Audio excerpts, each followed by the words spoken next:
to God kasi wala una sa lahat. Salamat sa Panginoon. Paano ba ako para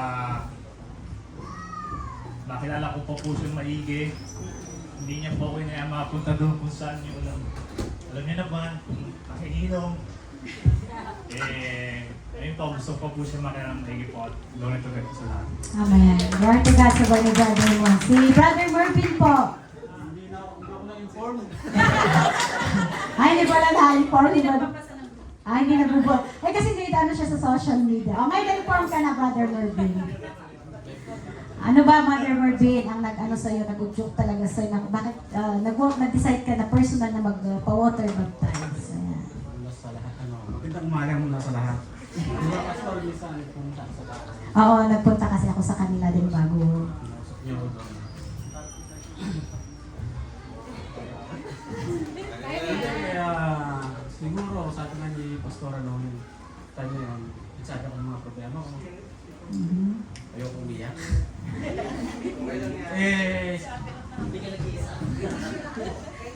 Nung binata, wala namang problema. Dahil nga magtrabaho, maayos naman. Nung time na sinubo kami ng panahon sa pamilya, financial. Okay na sana ako nun okay na ako. Pero sabi ko, basta may trabaho, sabi niya nga nasasabi ko sa asawa ko, basta may trabaho, kaya ko yan. Sabi niya nga, hindi pala sapat yung basta ka lang may trabaho. Hindi lang pala sapat yun. Kaya siguro sabi ko, kailangan din pala niya. Amen. Wala naman akong wala naman ako sa Manilo. Pero hanggat ako sinusubukan. Lumalaban naman ako eh. Kumbaga, kung ano binigay sa akin, alam ko, sabi ko, alam niya, binibigay niya sa akin dahil kakayanin ko. Kaya sabi ko sa asawa ko, sige, sabi ko, kung ano yung pagsubok na dinadaanan natin, kaya natin yan. Basta magkakasama tayo, yun nga, basta si Lord, lalapit ako, sabi ko sa kanya. Dahil talaga lumayo ako talaga sa kanya. Minsan nga sabi sa asawa ko, nagdadasal ka pa ba? Sabi ko, oo, pero hindi naman.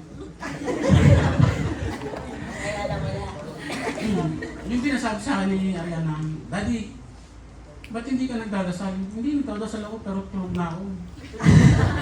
Ganun lang ako, pero talagang time na, talagang lumayo ako pero hindi ako nakalimot. Hindi ako nakalimot. Yun lang talaga, medyo siguro sa dami lang naging problema. Ako yung lumayo. Sabi mo nga, Pastora, sa dami ng problema, ikaw yung lumapit. Ikaw naman yung lumapit. Kasi ang Panginoon, hindi ka pinapababayaan, ikaw lang ang lumayo.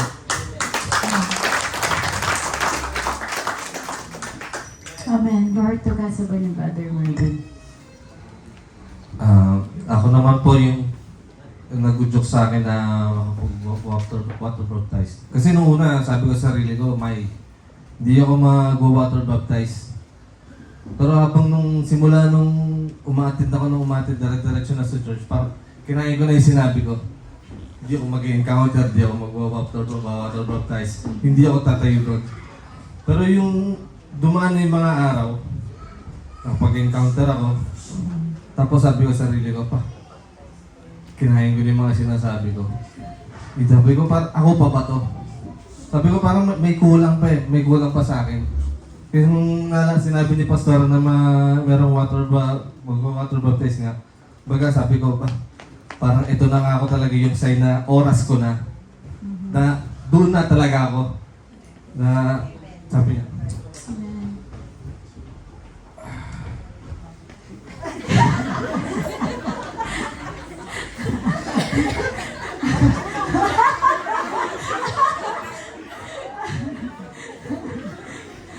basta, glory to God po.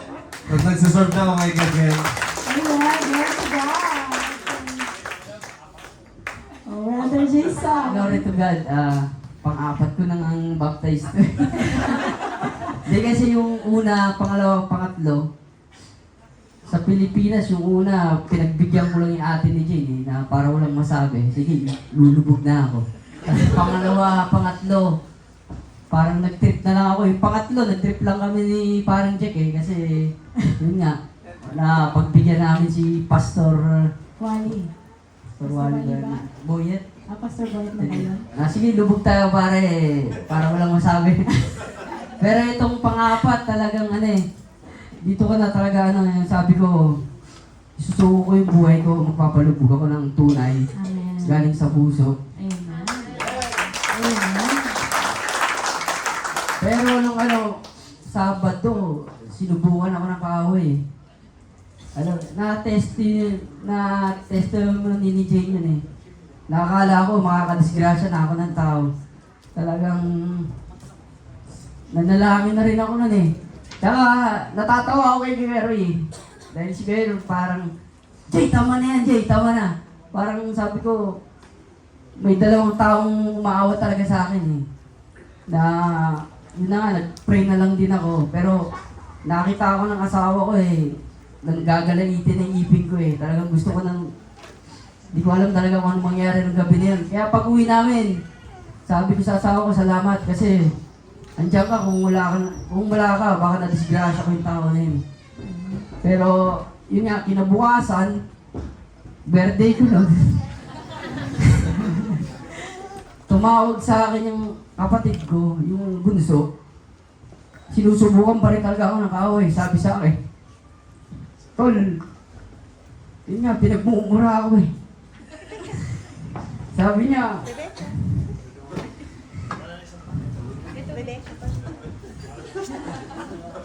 Tol, ikaw ba yan? Tol, hindi ako makapaniwala na magbabago ka kasi hindi ikaw yan eh. Kilala kita.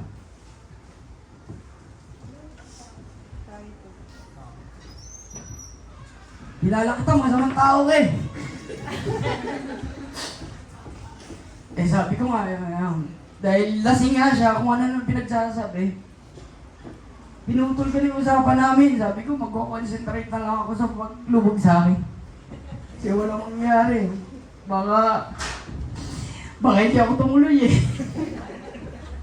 Yun nga, glory to God talaga sa Panginoon na unti-unti niya ako binabago. Tignan, nakasapatos na ako. Alam niya, dati napano ko ganito na nga eh. Talaga sinanay ko magsuot ng ganito, pero hindi talaga ako sanay. Pero glory to God talaga, sinasali ko yung sarili ko. Yun lang. Glory to God. Glory to God po, kasi finally po saan siya para water baptism, and it's only by the grace of God po. Amen. And voglio soltanto testify na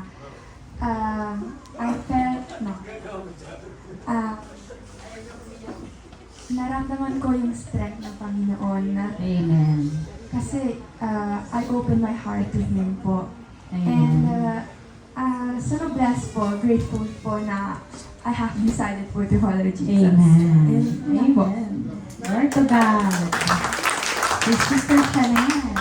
Allora, per me quel giorno è stato molto speciale perché era stato il giorno in cui ho accettato e personalmente deciso di essere un suo faithful servant, perché mi ricordo che tipo prima so che ho ferito i sentimenti di God perché nel senso che mi vergognavo di essere nel senso diversa, che lo conosco, vado spesso a church perché i miei compagni non lo sapevano perché ho avuto paura che magari penseranno che sono diversa e non mi volevano come amica. E ora nel senso non mi vergogno e sono molto fiera di essere un suo I'm proud to say that I am his daughter. Amen. Ciao, non voglio ritornare indietro, andrò avanti con lui, so che ci saranno molti spiritual battles, però So che God sarà sempre con me vicino e mi aiuterà nelle sere. Amen. Glory to God. Ito yung last sister siya. Si Catherine.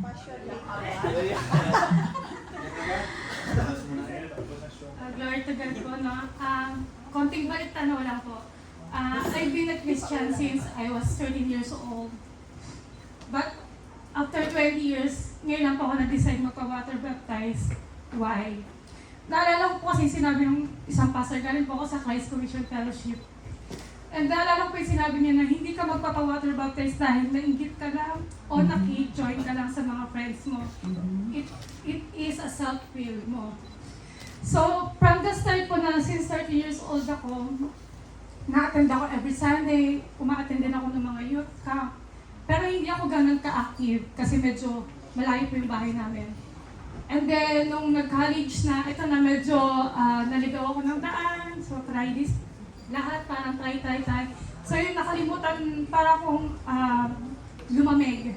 Hindi nga sa maligam kami, para akong lumamig. Kasi talagang lahat ng hindi dapat sinubukan ko.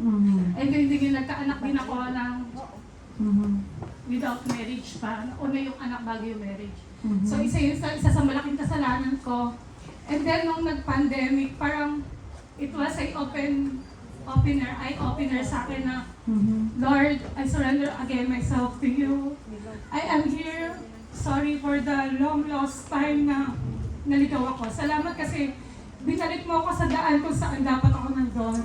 And then, nung year ko na umating ako sa Italy, naalala ko si Tita Dolor, na lagi niya akong pinipilit. Halika na, magsimba ka na ulit sa born again. Sabi ko, Tita, sabi ko, siguro this is not the time. Sabi ko, pero pinagpipray ko na lead me again, Lord, to your way.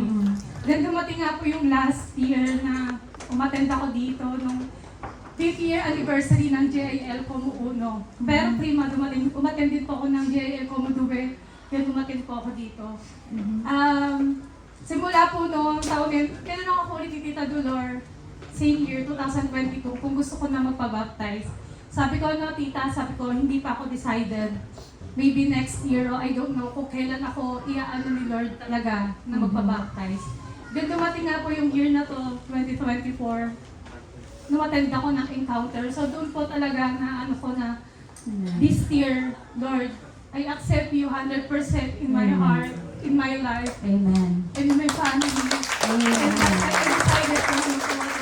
Amen. Thank Amen. you, Lord, again po. Glory to God, Sister Catherine. Amen. Glory to God. Sister Raquel?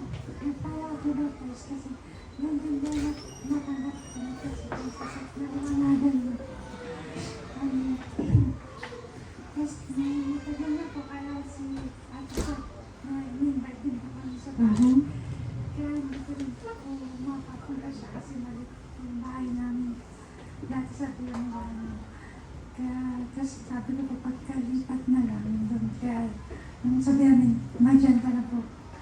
Kasi nakakapunta. Amen. Kaya, yun nga lang po, makakasimba na ako. Amen. Amen. Glory to God, Sister Raquel. Sister Roan?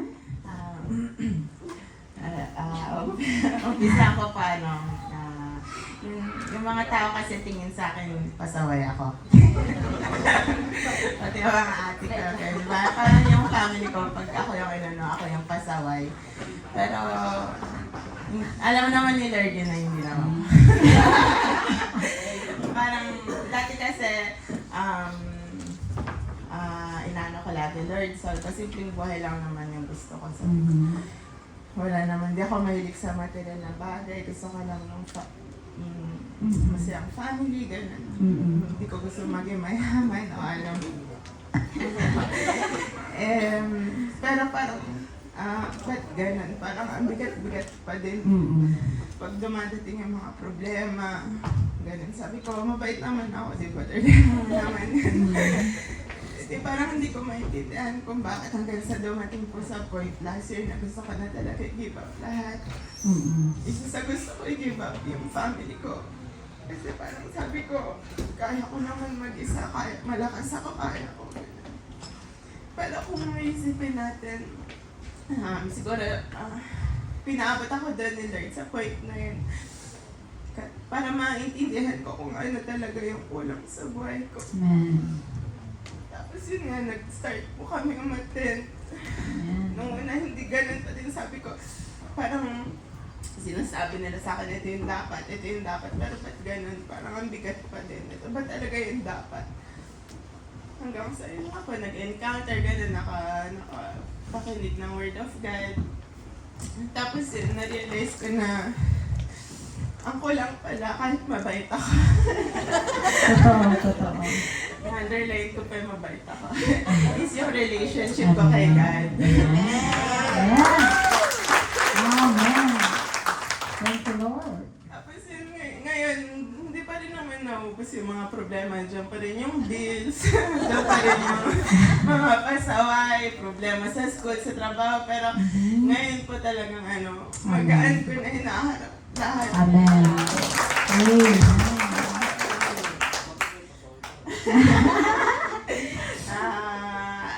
Kaya po nung nag-water baptism, yung po naramdaman ko, sobrang excitement po bago pa lang. Kasi kung tutuusin, nakaka-attend na naman po ako dati pa sa Pilipinas pa lang, nung bata kami kay Nanay Lulu.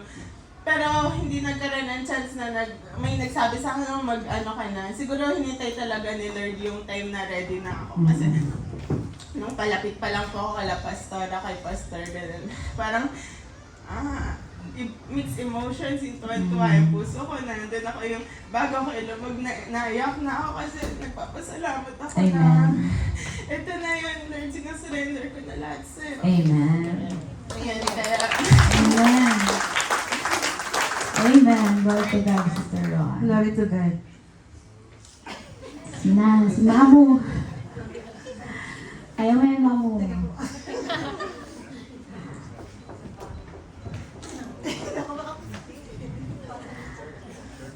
Sige lang po. Ang Diyos po ay napakabuti, talagang mahirap talaga magsalita pag yung ang Lord ay, Thank you, Lord.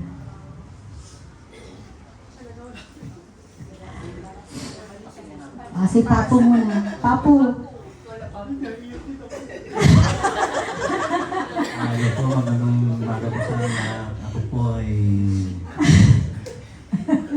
ako po kaya nagpa-water baptize. Gawa po nung ay gusto ko pong baguhin ang aking sarili. Amen. At ako ay tumatanda na po at konting buhay na po ang natitira sa akin.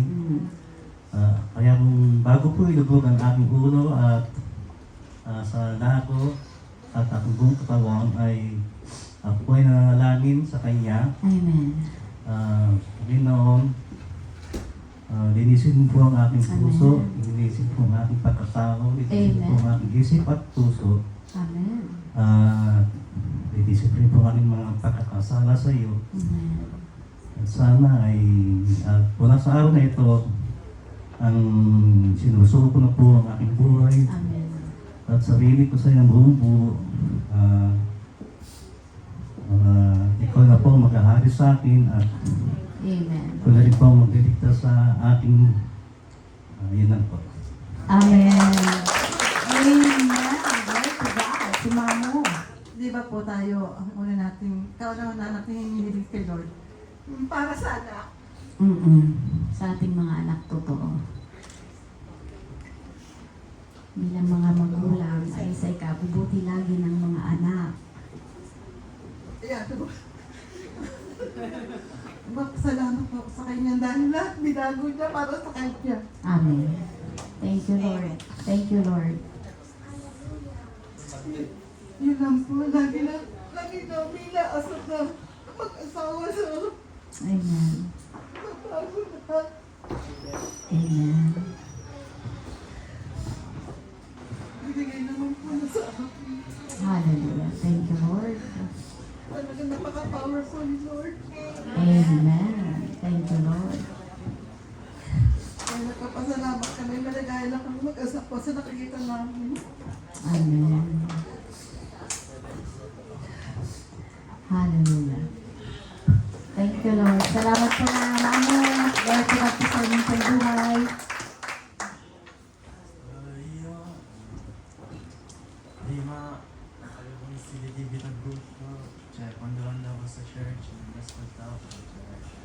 cavoli impalati dalle serpenti eccetera, stato dietro. Poi quando è arrivato Summit ho capito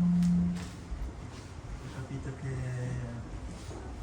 cioè, non volevo diventare così e ho iniziato a conoscere God e quando è arrivato il giorno del water baptizing God mi ha dato questa opportunità di cambiare stile di vita e di rinascere e ho deciso che continuerò ad andare avanti senza pensare al passato, seguendo God. Amen. Amen. Amen. Nagsumunod ka sa Lord to God. Kuya Mike, Magandang umaga po sa inyo lahat. Kaya po ako nagpa-water baptize para po maka-reconnect po ako kay Lord. Amen. Para po din lumago pa ho ang aking buhay spiritual at lalo ko pa ho siyang makilala. Amen. Kasi po, kung galing din po ako sa family ng born again sa Pilipinas. At pinalaki po kami na talagang malapit sa Diyos.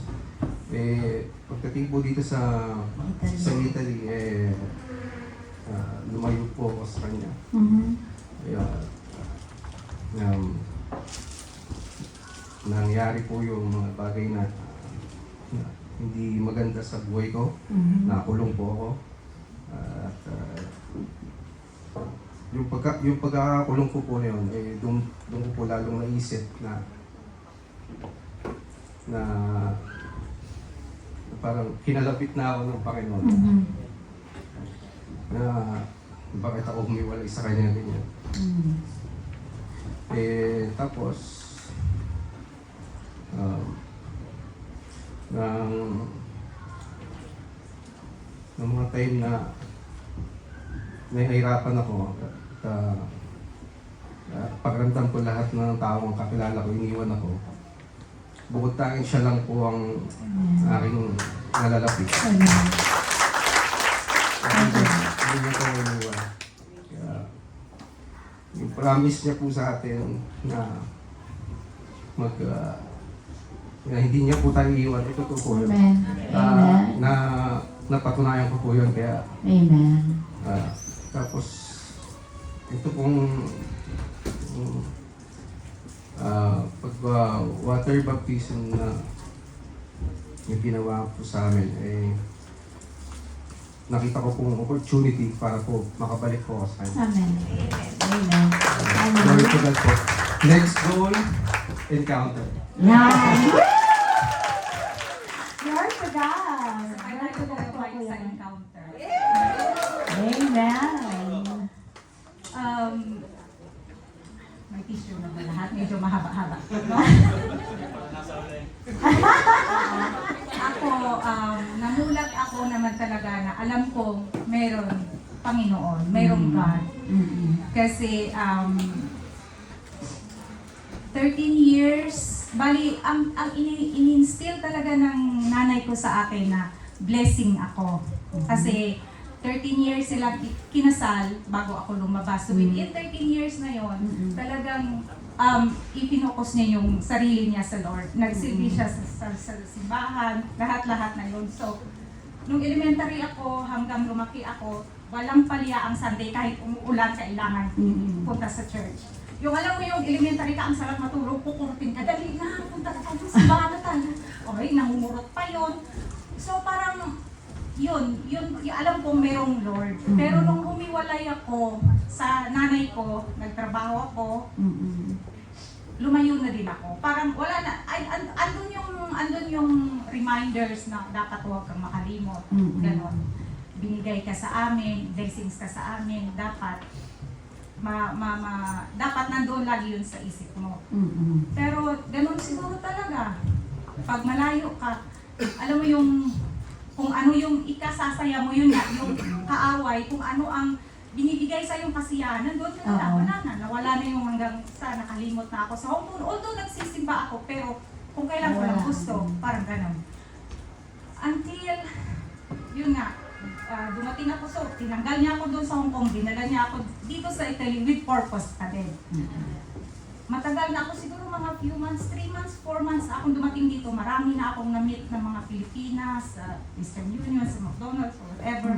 One time, nakasalubong ko si Ate Sia, Ate Kelly. Sa Ate Kelly. Sabi ko, Ate, Pilipina ka po? Opo. May alam po kayong church dito kasi pumupunta ako sa Domo, hindi ko naman naintindihan kung anong pinagsasabi kasi nga Italiano. sabi nga, oo. Ano ba reliyon mo? Sabi ko, Katoliko po. Sabi niya, ay, sa GIL ako. Wala pong problema. Hindi naman po makakasave sa atin yung religion. So, yun po. Pumunta ako dito. Pero, yung ng spiritual ko, hindi po ako nag-grow. Parang wala lang. Pumupunta lang ako dito dahil obligasyon ko, pag Sunday dapat naka-Lord tayo. Hanggang sa one time, naalala ko pa, sinabi, nag-OPC kami, di ba? I think last year yata yun. Sinabi ni Pastora, Sister Joy, ikaw mag-closing prayer. Pass mo na, Pastora. May ganun. Kasi hindi po ako, wala po yung growing up, spiritual ko, wala, hindi po ako nag-grow. Inaamin ko po yun. So ito na yung best part.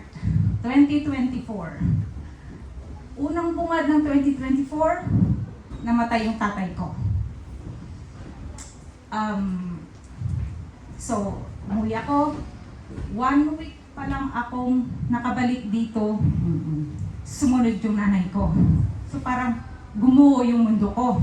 Wala na, bagsak na talaga ako.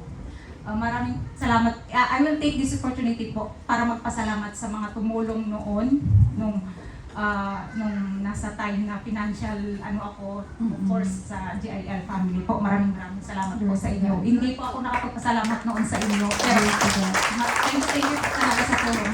Malaking tulong po yun. So, yun po. Namatay yung nanay ko. Ang una-una ko tinawagan si Sister Marife. Ang sama-sama ng loob ko. Sabi ko, sis, bakit ganun? Hindi naman ako masamang tao. Parang, bakit pwede naman niya bawiin yung nanay ko? Kababawi lang niya ng tatay ko, pwede naman niya bawiin nanay ko. After 6 months, after 1 year, bakit kaagad? After 1 month? Walang sakit yung nanay ko eh. Kumbaga parang on the shock pa ako ng Pastora. Doon ako, napaka-powerful ng mga messages ni Sister Marife sa akin. Sabi niya, hindi ibig sabihin na susuko ka. Ganon. So, marami ng So, yun, lumakas ulit yung loob ko. Hanggang sa hindi pa din natatapos doon yung problema. So, bumalik ako sa Pilipinas. Financially, back to zero ako. Nung bumalik ako dito sa Italy, as in back on zero ako. Imagine, uuwi ka, namatay yung nanay mo, walang-wala ka. Pero alam mo, ang galing talaga ni Lord, gumamit siya ng mga tao na talagang tutulong sa akin. Hindi ko naramdaman ang difficulties nung time na yun. So, doon ko na-realize na tama nga naman talaga. Pag nagkaroon ka talaga ng relasyon sa Lord, bibigay at bibigay niya yung smooth lahat ng, mayroong problema pero nakakaya. Hanggang sa hindi pa din po, itong 2024 hindi pa din po doon natatapos. Na-shock kami nung 3 weeks na lang gagraduate yung pamangkin ko.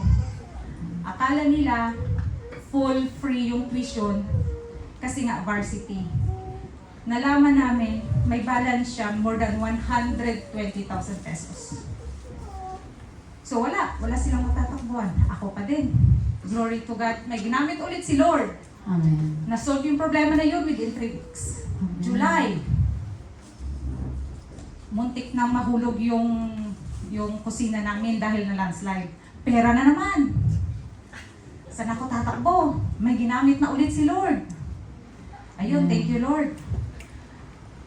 And I'm proudly to say na this July, lahat ng tickets ko, lahat as in paid na. Amen. Lahat na ng mga ko paid na dahil hindi ko alam kung saan ang gagaling yun, basta naandyan si Lord sa kalagitnaan. Hindi pa rin ulit natatapos yun, last week lang. Andito na naman, problema na naman. Yung sister-in-law ko, may breast cancer. Oh, problema naman, pera na naman. Pero, glory to God. Dahil, hindi, kumbaga, yung cancer cells na yun, hindi kumalat sa kanyang katawan. Operation na free of charge. I mean, super duper galing-galing talaga ni Lord. Kaya ako actually, Pastora, nung sinabi mo sa akin na magwa-water baptize ako, wala po sa isip ko yun. Kasi alam niyo, yung family ko Catholic, yung anak ko nag-aaral sa Catholic Church. Merong nag-hold back sa akin kasi parang komplikado eh. Magkukomplikado sa pamilya ko. Okay na sa akin yung nagsasamba ako sa kanya, okay na sa akin yung pumupunta ako sa church. Pero yung mga nangyayari sa buhay ko nitong taon na ito, doon ako talaga nag-decide na magwa-water baptize at mag-i-encounter dahil gusto ko pa po maranasan more na dadating yung problema na dadating, masusolve ko yun. So now, ready na po akong i-offer ang buong buhay ko sa kanya. Kung tagahalas ng plato dyan, every Sunday, diba? Pwede nyo na akong kung ano po ang pwede kong gawin pa kay Lord, willing po ako doon. At hopefully po, ito na yung start. Amen. So, talagang yung willingness ko po. Amen. Glory to God. Okay, thank you po. Glory to God. Isa pong